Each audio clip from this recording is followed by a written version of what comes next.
Tambili, tambili, tambili, tambili, tambili, tambili, tambili, tambili, tambili, tambili, tambili, tambili, tambili. දැන් මේමනේ මල්ලි උඹලට තේරෙනවනේ black spider කිව්වාම දැන් මුළු ලංකාවම වගේ දන්න. උඹලා try කරන්නේ නැහනේ. උඹලා පොඩ්ඩක් සින්දුවක් දෙකක් කරා නම් උඹලත් famous වෙනවා මල්ලි. දැන් මල්ලි ඉතින් ඔයා කියන්න ආපු කියන්නකෝ. සින්දු කියලා මම හොයාගත්තු සල්ලි අද කුඩු වෙනවා මල්ලි. පම්මල්ලට දාගත් බඩු කෑලි ඇයි මිල වැඩි මුදලාලි. අපි කන ඇටිලි පොවත් දන්නේ නංගි. හිටියට මම හිට්වි සංගීතෙන් මම හොඳටම නසරානි. මේ කලාවේ හැටි ආර්ථිකේ හරි දරුණුයි. අපේ අතමිට දැන් නම් ෆුල් සුන්දයි. බඩු මිල උස්සයි. අපේ ගෙදර ගෑණි මට පුප්පයි.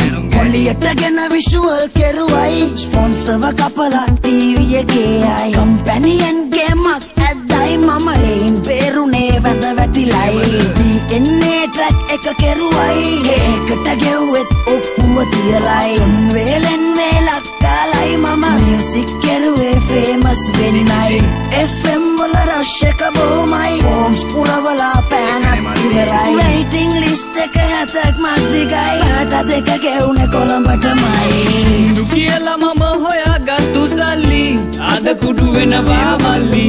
පම්මල්ලට දාගත් බඩු කෑලි ඇයි මිල වැඩි මුදලාලි. අපි කන ඇටිලි පොවත් දන්නේ නංගි. හිටියට මම හිට්වි සංගීතෙන් මම හොඳටම නසරානි.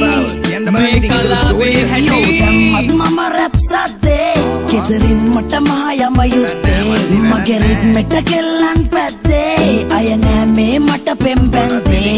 රාඩෝ පැජරෝ මට නෑනේ ෆුට්බෝට් එකේ එල්ලෙන්නේ. එහෙමයි කොන්සර්ට් වල යන්නේ ෆියල් 1000යි උන් මට දෙන්නේ. මම උන්ටත් දෙන ඉල්ලන්නේ එදායින් රැසෙට් වෙන්නේ. මම වැනි ගෙදරට එන්නේ. ගෑණි මගේ ඇඟට ගොඩ වෙන්නේ. ලංකාවේ මියුසික් පල් පට්ටයි. මට නම් මේ හැම දැන් තිත්තයි. බ්ලැක් ස්පයිඩර් අයියලා නං කියවයි. කෙල වෙන්නේ මේ මටමයි. අයියෝ සින්දු කියලා මම හොයාගත්තු සල්ලි අද කුඩු වෙනවා මල්ලි. පම්මල්ලට දාගත් බඩු කෑලි ඇයි මිල වැඩි මුදලාලි. අපි කන ඇටිලි පොවත් දන්නේ නංගි. හිටියට මම හිට්වි සංගීතෙන් මම හොඳටම නසරානි. මේ කලාවේ හැටි කලාවක් හොයාගනිලා දියුණු වෙන්න ඕනේ නම්. වෙනි කලාවක් හොයාගනිලා දියුණු වෙන්න ඕනේ නම්. සින්දු නම් එපා කොම හරි කරපල්ලා බම් බිස්නස්. අනේ සින්දු නම් එපා කොම හරි කරපල්ලා බම් බිස්නස්. මේ කෑවනම් බෙව්වනම් ගෙවල් වලට ඵලයල්ලා. මෙතන මේ හිඟන්නෝ ඒ සින්දු කියන්නේ නැතුව